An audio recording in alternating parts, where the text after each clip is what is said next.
All right, we will go ahead and get started.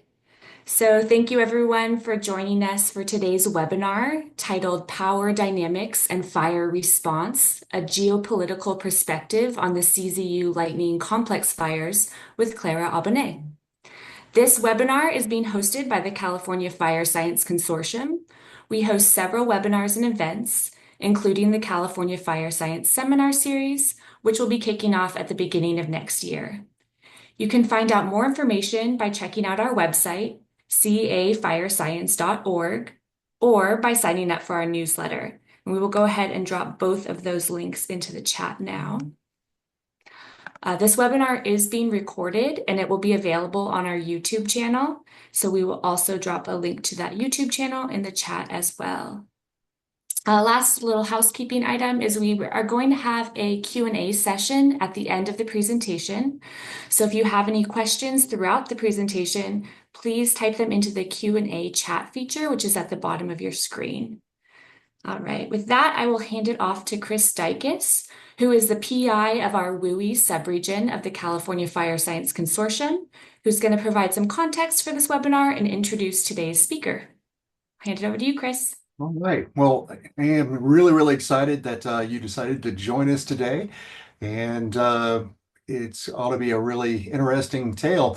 And it all stems from Clara Aubonnet, our speaker, and I were both at the Fire Behavior and Fuels Conference in Tralee, Ireland earlier this year, which was interesting itself that it was raining sideways out in the field while we're talking about wildfires.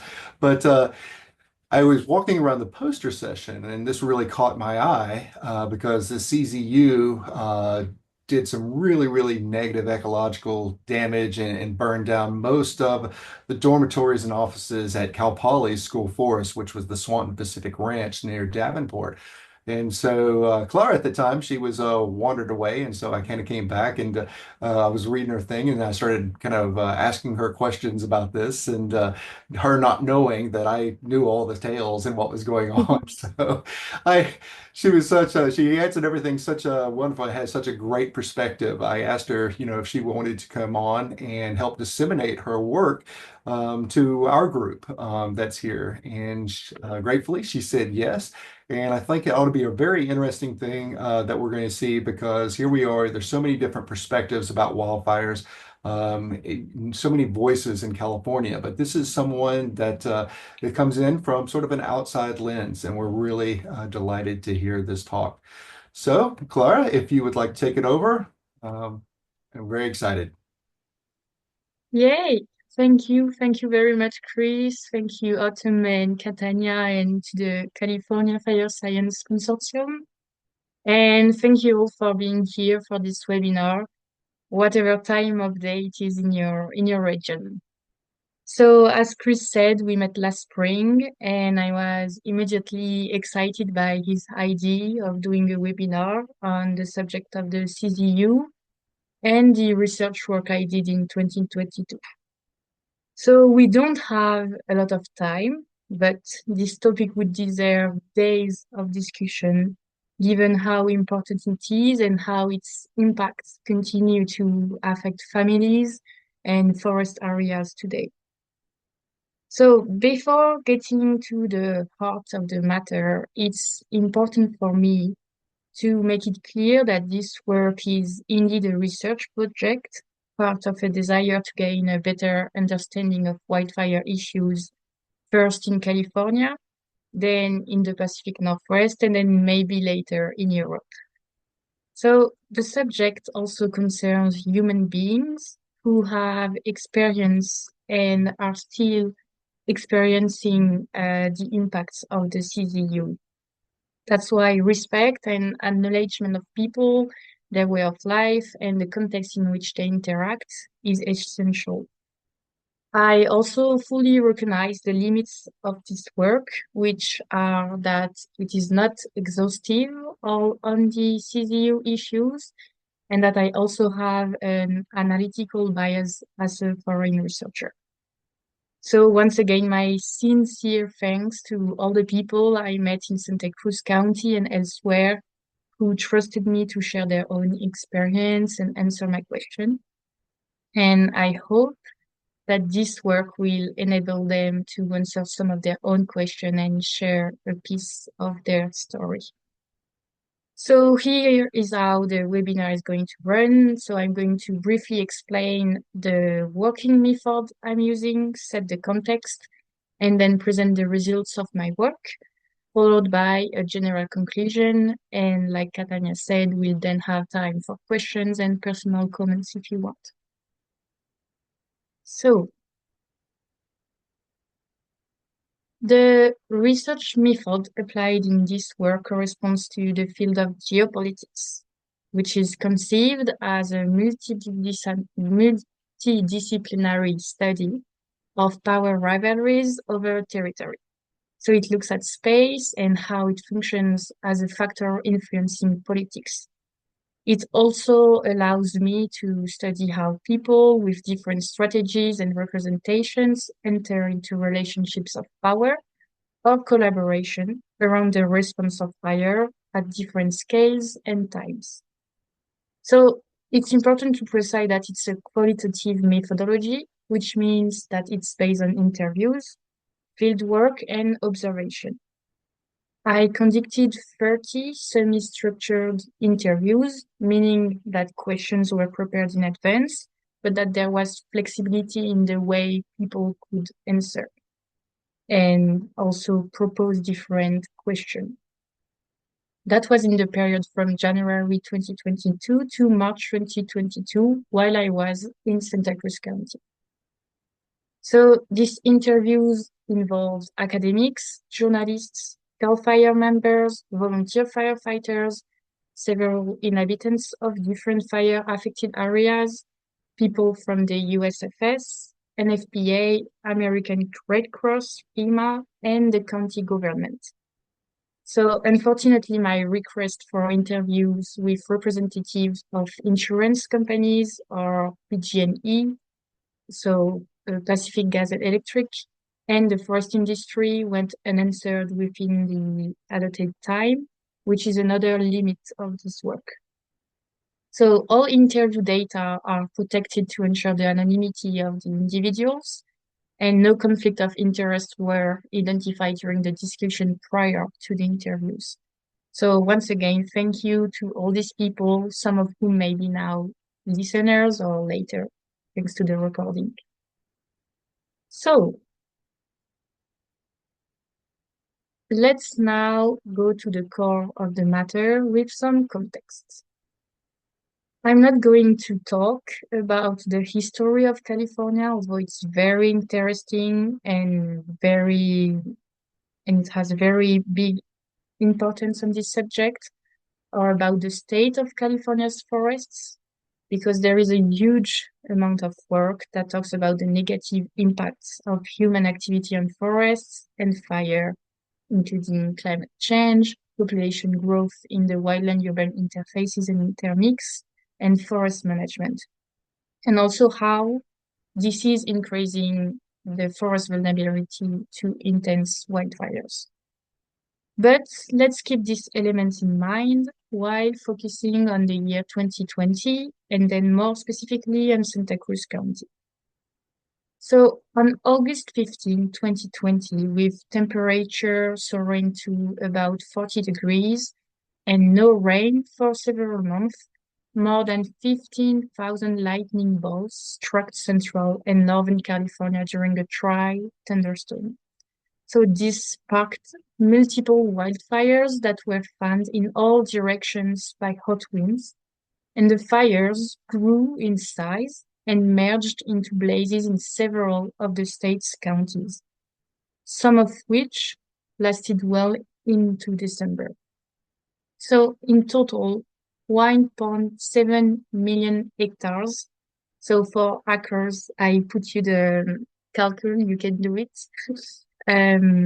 So 1.7 million hectares burned in the Golden State in 2020, equivalent to the total areas of Los Angeles, Orange, Santa Clara, and Santa Cruz counties combined. So the CZU was also originally several little fires when three of them merged to one and became the CZU Lightning Complex Fire.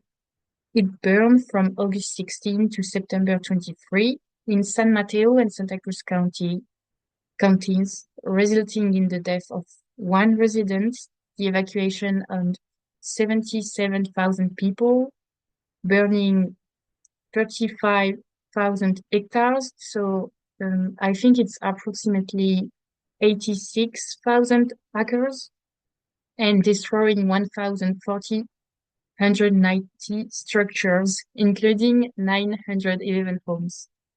So the cost of fighting the fire exceeding approximately $68 million. So Santa Cruz County was the hardest hit. So that's why I'm mainly concentrating on it.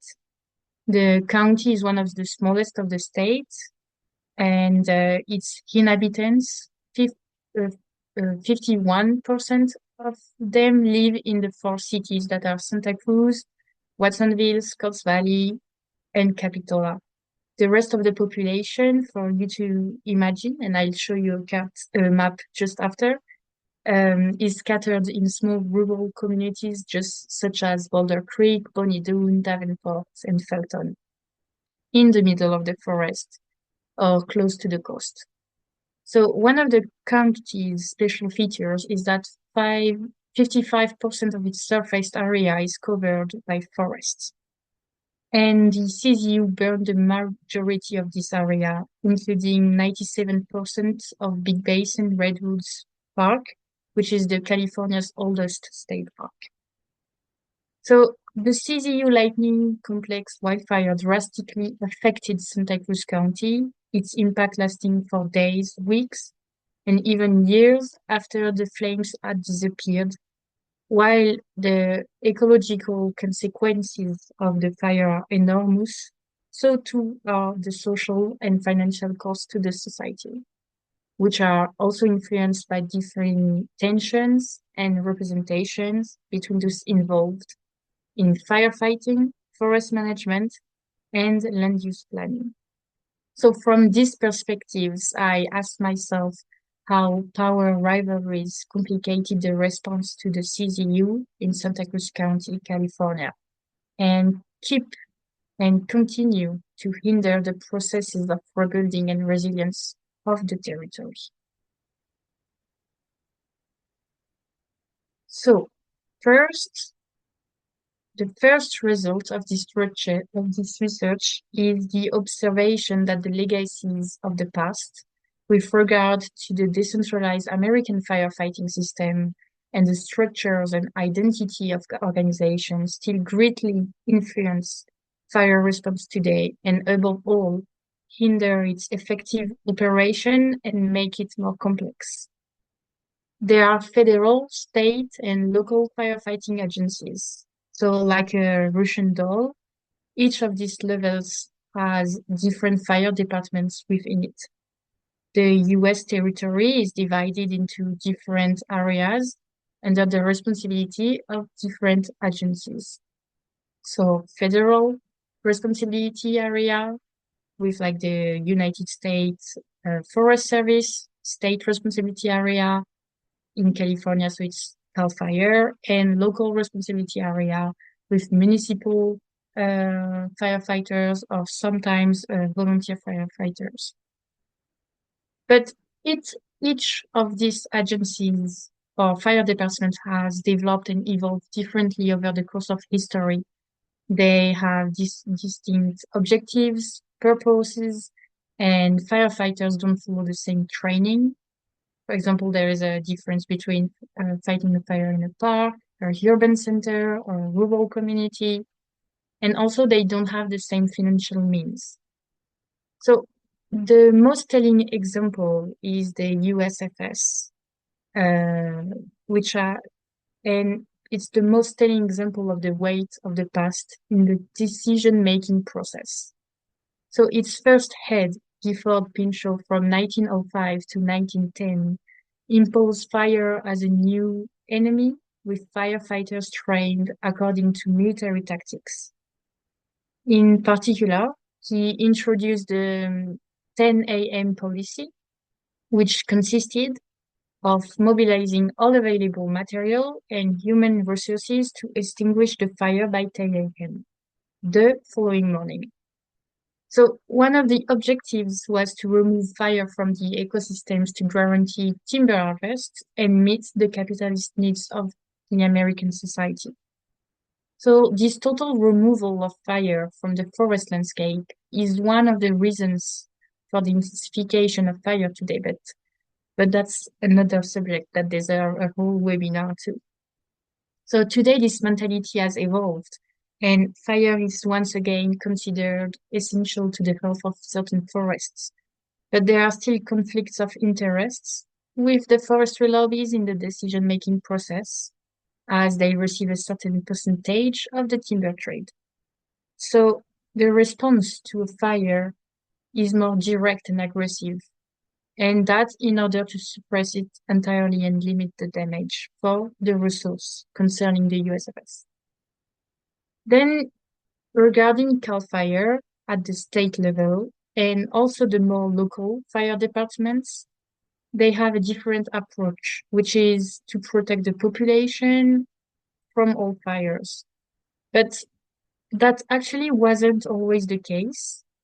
In the 1990s, CAL FIRE was known as the California Department of Forestry and Fire Protection, so CDF, and it was changed in the 20s to remove the part that involved forest management. As a result, many of the personnel involved in land management were sidelined, and only fire protection remained a priority. So their purpose, their raison d'être, was primarily to protect structures in urban areas, meaning that their firefighting methods and training were very different from those used to protect remote locations in the middle of the forest. So CAL FIRE's purpose is being challenged. They are losing structures given that it's a wildfire and not in an urban area.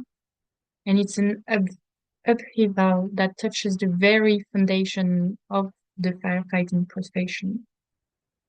So finally, it's important to remember that even within these agencies or departments, different individuals have different views on the best way to deal with a wildfire. This may be due to generation, partisan affiliation, or a particular experience. But despite these differing objectives, there is an effective mutual aid system that is unique in California and which enable many firefighters to cooperate if a fire spreads over several areas of responsibility and also in several parts of the state. This is known as a unified command, and it's a prioritization system which is set up to coordinate the dispatch of material and human resources from all firefighting agencies in order of priority according to the dangerousness of the fire. So this dispatch system is carried out through the Geographical Area Coordination Center, the GAC.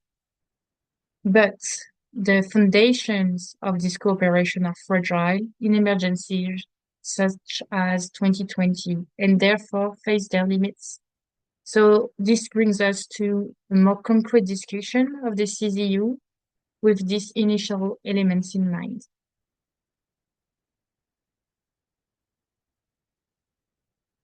The second result is that the consequences of this decentralized system in an emergency situation through California, with a lack of human and material resources from the start of the summer, have created a gap between strategy at state level and expectations at local level. First of all, given that the fire was predominantly in SAR, so state responsibility area, it's important to precise that it was CAL FIRE that had the authority over fire-related decision-making. For its part, CAL FIRE's San Mateo Santa Cruz unit is part of a very precise command process in which it must apply to the relevant GAC, in this case, Northern California, for resources and also a request to the federal government for additional support.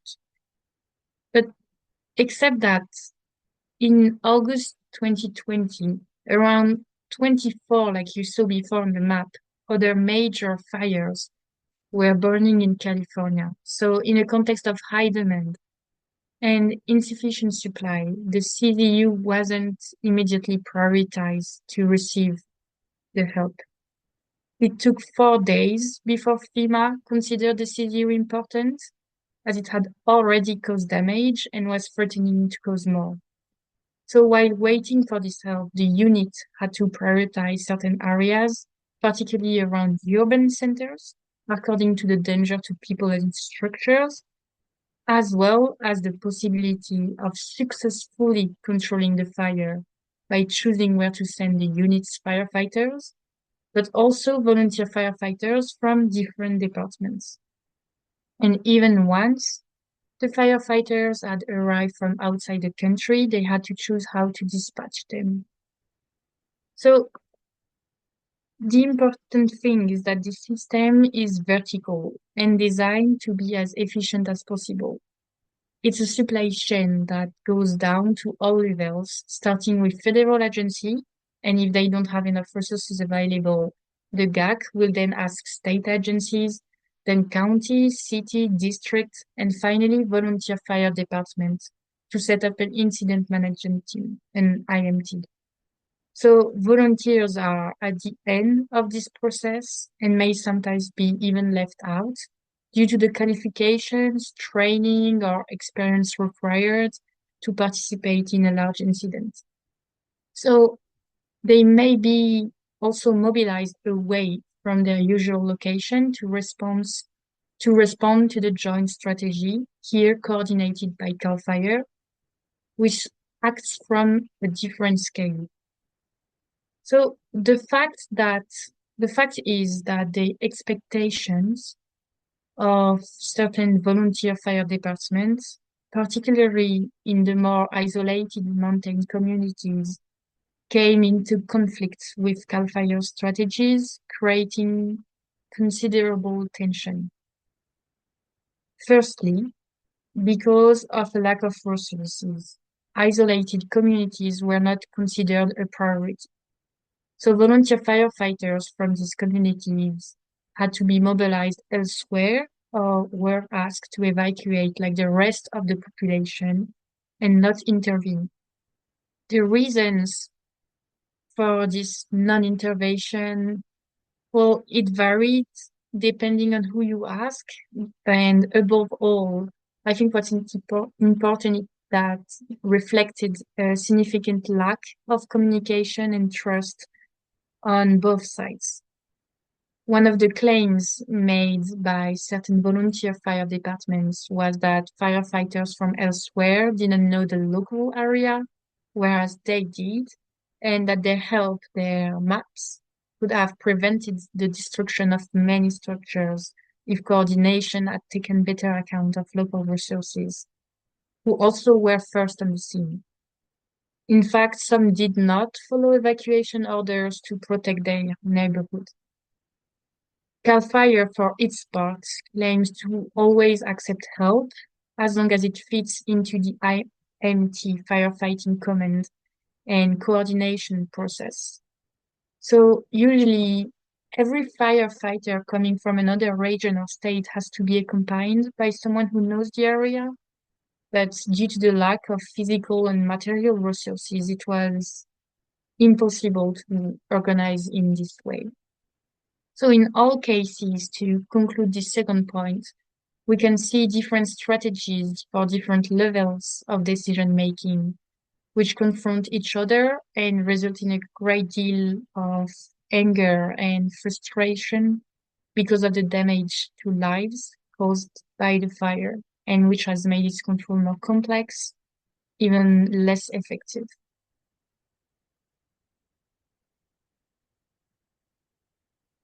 So these tensions in fire response bring us to a third outcome of this research, the observation of inequalities in evacuation at the time of the fire, which is directly intertwined with what we've just explained. So as a reminder, the CZU caused 77,000 people to move in and out of the county. So First of all, there are the inequalities in access to evacuation order information for mountain residents. In fact, many communities are in white zones, so for example, without a grid, and suffer several power cuts a year, sometimes lasting for days. So this is in part due to the poor maintenance of PG&E's cables crossing the mountains. During the summer of 2020, when temperatures rose to over 40 degrees and the risk of wildfire was at its highest, PG&E cut the power to prevent the non-isolation of its lines from creating problems and therefore from being held responsible. So, as a result, some inhabitants of these isolated areas never received the first evacuation order by telephone or received contradictory information and were only alerted later by neighbors.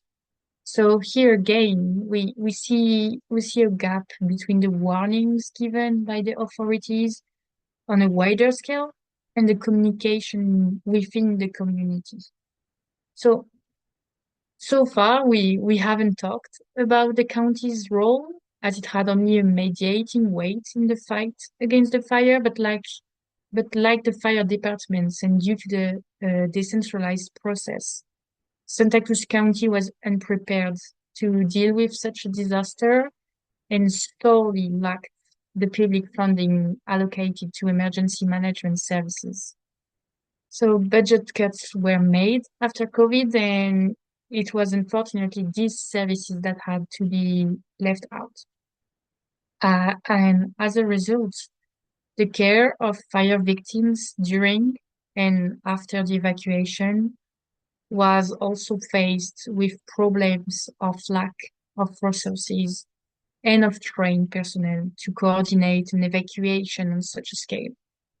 And that's given that organizations such as the American Red Cross, for example, were mobilized through the whole state and also on other states in the United States that were suffering very large wildfires.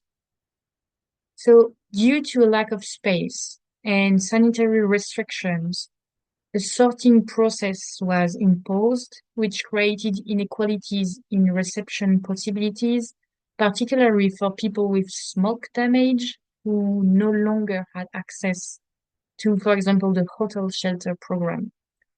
And in order to obtain assistance, an expert had, for example, to be hired and paid to prove that the dwelling was unfit for habitation.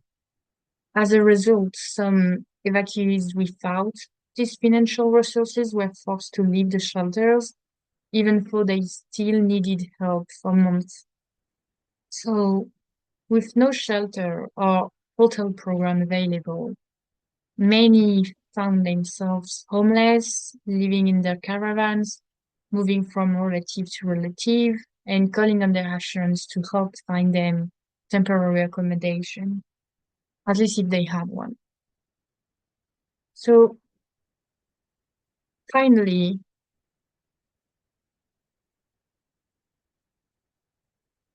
this brings us to our last result, which is not directly linked to the fire response, but which follows directly from it, because it is a consequence of it.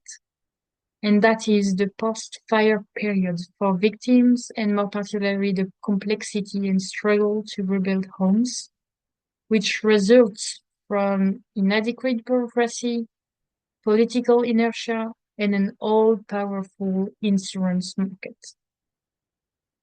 First of all, it's worth noting that the county's demographics continue to grow year on year, particularly in peri-urban areas and increasingly close to forests. In the county, in Santa Cruz County, 50% of the land area is designated as wild and urban interfaces or intermix, as you can see on the map. So these denser, more exposed communities are particularly vulnerable to wildfire.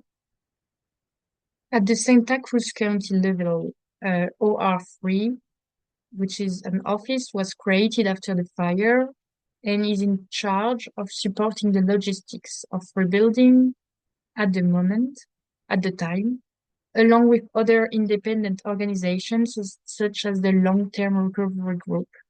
And they are applying for additional grants, notably from the federal government.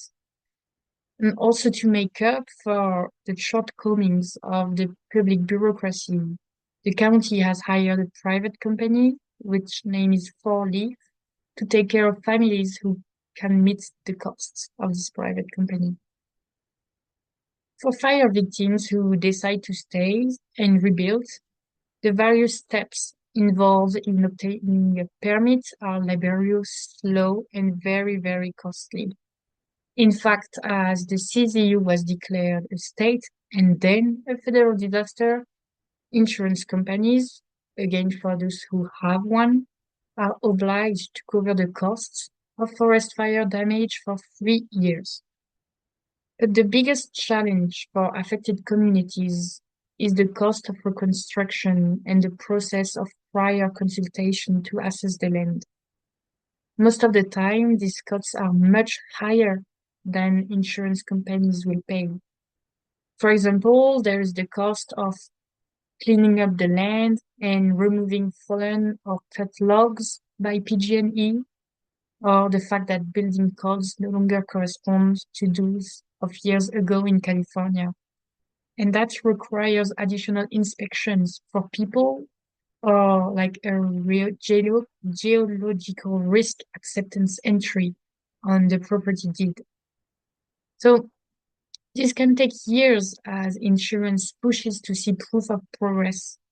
The property must also meet new requirements on fire safety, depending on which firefighting agency the community falls under.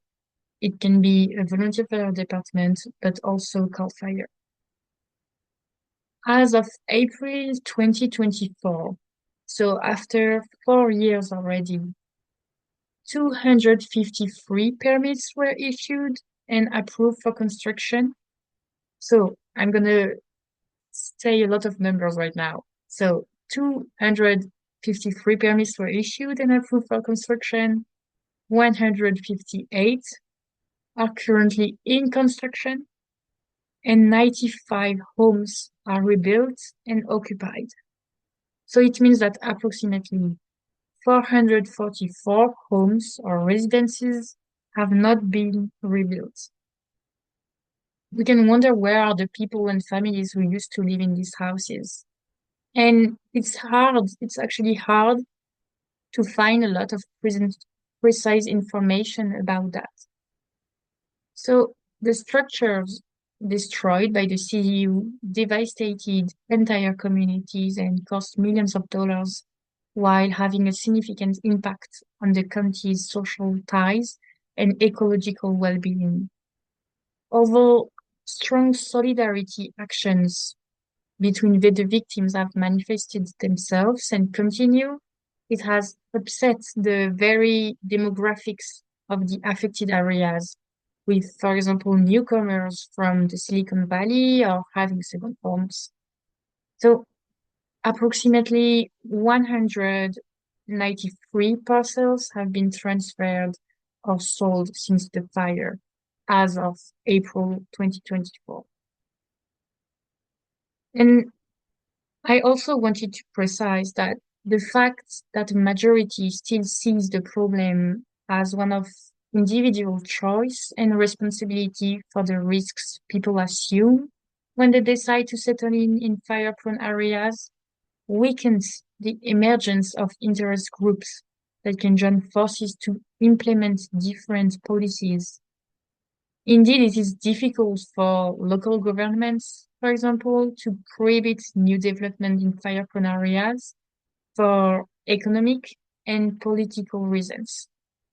Local authorities like Santa Cruz depend on commercial and residential growth to generate the revenue needed to pay for the public services they provide and to support their working and retired residents. So there is a kind of in between. Don't leave and stay for the good of the county and your neighborhood.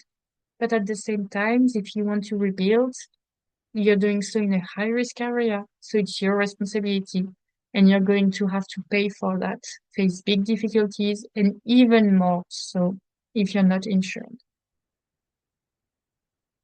So that was the 4 results of this research. There are a lot more to say, but I want to conclude by saying that each of these findings could be the subject of a webinar on its own, as there are so many complexities, personal stories, and different details in different communities.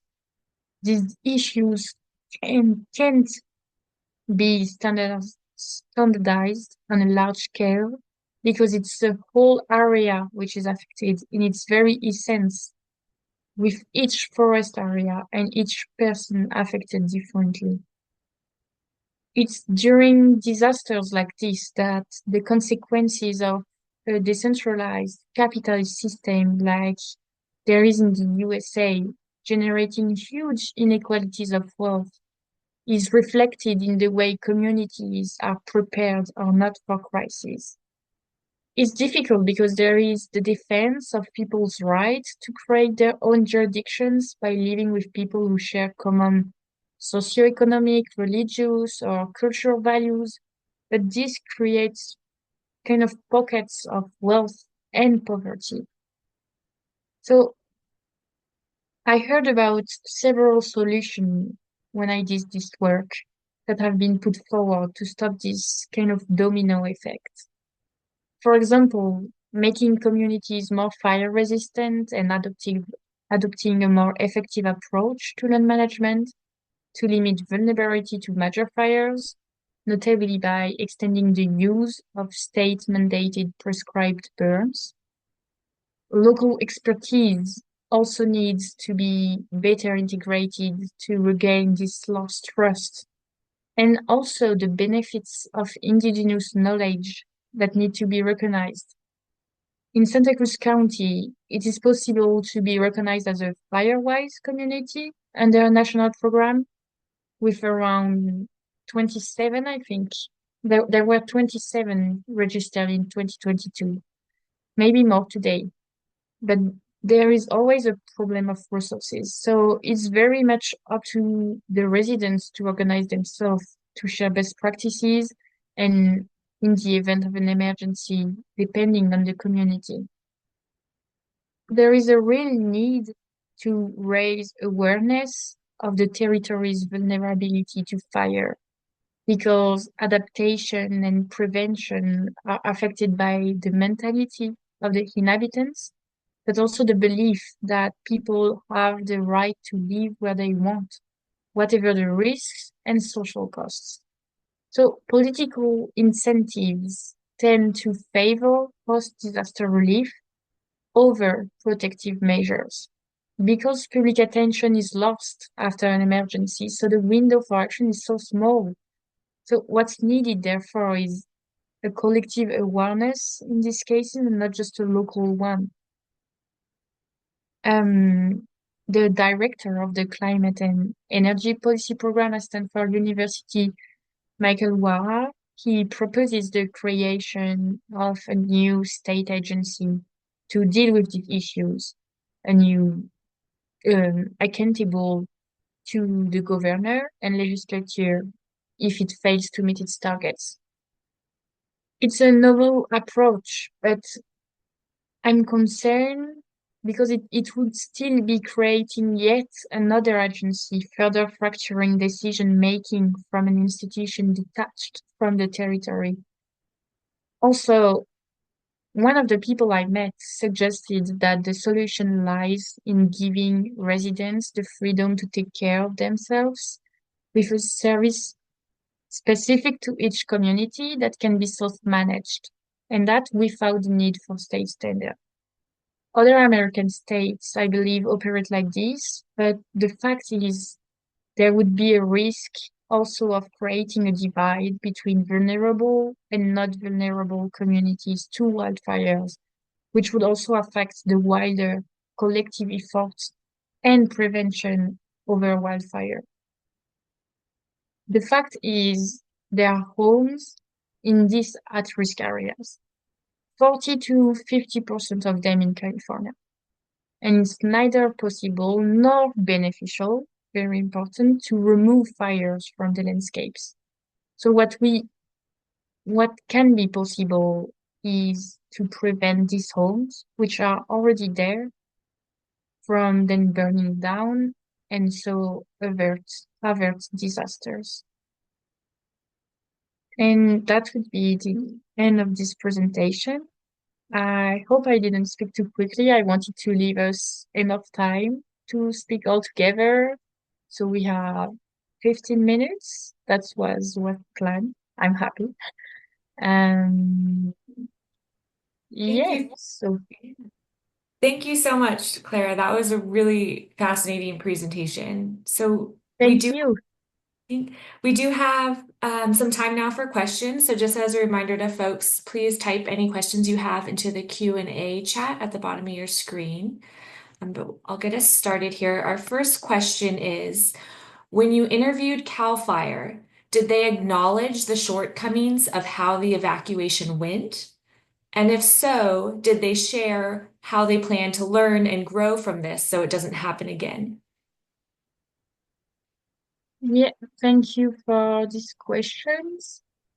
So first of all, I wanted to precise that it was kind of hard to get interviews with people from CAL FIRE at first, because there is a very precise line of there is a very important hierarchy. But then because I met people who knew people, I was able to meet them. And they actually acknowledged that there were some issue in the evacuation because of the lack of resources. Um, but they also said that everyone was welcome to help when it was possible and when it was within this management team common process. So, and then how they plan to learn and grow so it doesn't happen again. I think there are a lot of like after reports that I found on the internet after the fire on CAL FIRE website with a lot of criticize on how they did their own response.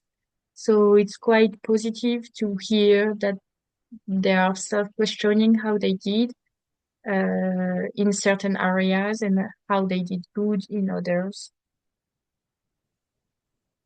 I hope it answers the question. Thank you. All right. And then what are some key takeaways from your interactions with local communities during your research that could inform future wildfire management strategies? Um, can you repeat, Yeah, I please? can also drop it into the chat. What are some key takeaways from your interactions with local communities during your research in California that could inform future wildfire management strategies? Mhm. Yeah, thank you. Well, first, I was really impressed by the sense of solidarity between people and how they managed to organize themselves after and also during the wildfires, during the evacuation, and also during the reconstruction process. A lot of good practices were shared, a lot of help between elders and young people. Um, and that was thanks to all the personal knowledges of each of them. So someone knew how to do something, they will help someone else that could then help by doing something they would know how to do in a way. And that was on a very small scale. And I think it's really like a lesson I learned is that everyone with their own knowledge can help with the bigger situation. And also, something else that I learned is that even though, and that's something people shared with me, even though at first there were a lot of journalists and media that came to the fire, or even other residents that weren't affected but came and helped, several weeks later, no one was there anymore, even though the impacts were still very, very present for the people, for example, who lost their homes or who were very affected by the smoke or things like that.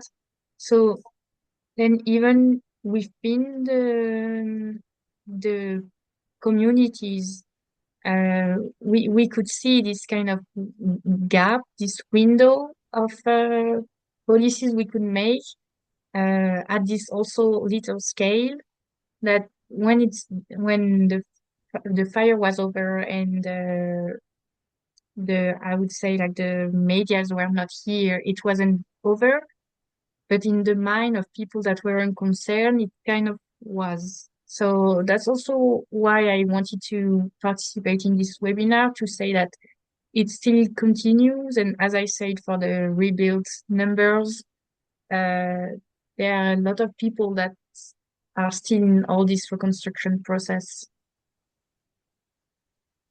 Thank you.